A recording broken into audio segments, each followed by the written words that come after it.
Very good afternoon. Thanks for clicking on to the Easter Sunday edition of Vogan's European Outlook. It's a wet Easter day across a good chunk of central and northern Britain, and rather dry across the southern tier of the UK overall. So a fairly atypical Easter Sunday across the bulk of the country, with spells of wet, cool, breezy, dry, sunny, a little bit of a mixture of everything, perhaps even a little bit of hill snow thrown in for good measure as well. But certainly as we go through the next few days, folks, this system is going to clear to the east, allowing clear skies, light winds, and a fairly widespread frost, if not in towns and cities, most certainly in rural areas, as we have a fairly chilly northerly airflow coming in on the rear of this current system. Nothing particularly potent, but it certainly will have a reinforcing shot of cold from the north as we go into Easter Monday. And as overnight, we are going to see the coldest conditions, of course. During the daytime, that strong late April sunshine or mid April sunshine, it certainly does a work on the air temperature. We are going to bounce back up into the kind of mid to high single figures across the north, low, possibly mid teens across the south.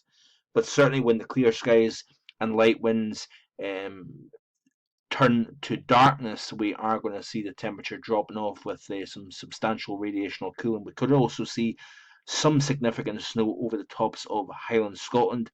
So over those snowfields, we could see the temperatures Monday night, Tuesday night, possibly even Wednesday night, dropping to fairly low levels for the time of the year. But certainly, we're not going to see any threat to records, I don't believe. So in today's video, we're going to look at the CFSV2 500 millibar height anomalies.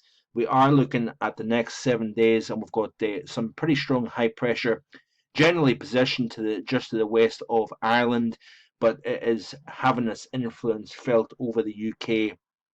So another fairly quiet week coming up, another fairly dry week as well, and we are continuing to watch this trend carefully as we go through the latter half of April into May, in terms of how much drier the normal the soil is becoming, especially across the southern half of the UK when looking towards the summer forecast. But certainly across the heart of Europe and even the UK as well, it is going to be a chilly upcoming 7 day period, that's for sure. Certainly for central portions of Europe, we are going to see significant snowfall as well as potentially record threatening temperatures as well, with this Arctic shot that's coming down.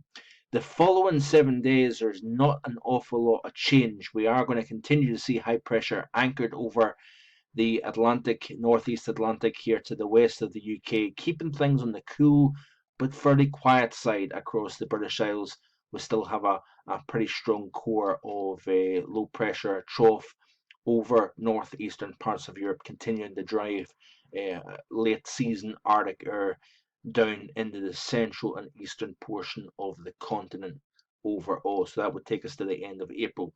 Let's have a quick look at the 2 meter temperature anomalies here as we go through the next 14 to 15 days here. You can see here rather chilly as you would expect with the upper air setup as we go through the next 7 days here. Temperatures slightly warmer than normal across Ireland and the northern half of the UK, if you notice here, but we are seeing temperatures below normal across the southern and southeastern half of the British Isles, and particularly so once you get into France, Germany, and the heart of Europe. It is going to be a very, very cold week, and this is where I say there is a threat of records breaking with this late season cold shot, with heavy snowfall thrown in for good measure as well. Warmer than normal across Spain and Portugal, so if you happen to be down here for a holiday, it certainly looks as if you're going to miss out on the biting cold that we're going to see across a good chunk of Europe. Even into the 8 to 14, very little change, like reflecting the upper air pattern, warmer than normal conditions under that high across the North Atlantic, but it's still a cold looking Europe to end the month of April. Finally, precipitation wise, it looks as if we are going to maintain a drier than normal pattern. This is the upcoming week, and you can see here the UK, down into France, down into Spain, Portugal, the Western Mediterranean, very, very dry indeed here. Wetter than normal across central and eastern, down in the southeastern parts of Europe. And the reason why is we're going to have low pressure at the base of this trough.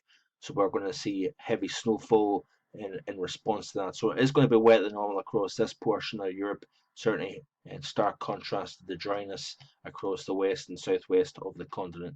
The following 7-day period, the UK remains dry along with France. So we're going, like I say, we're going to continue to watch this situation here as we go into the month of May, because this could have a very substantial impact on the atmosphere as we go into the summer season.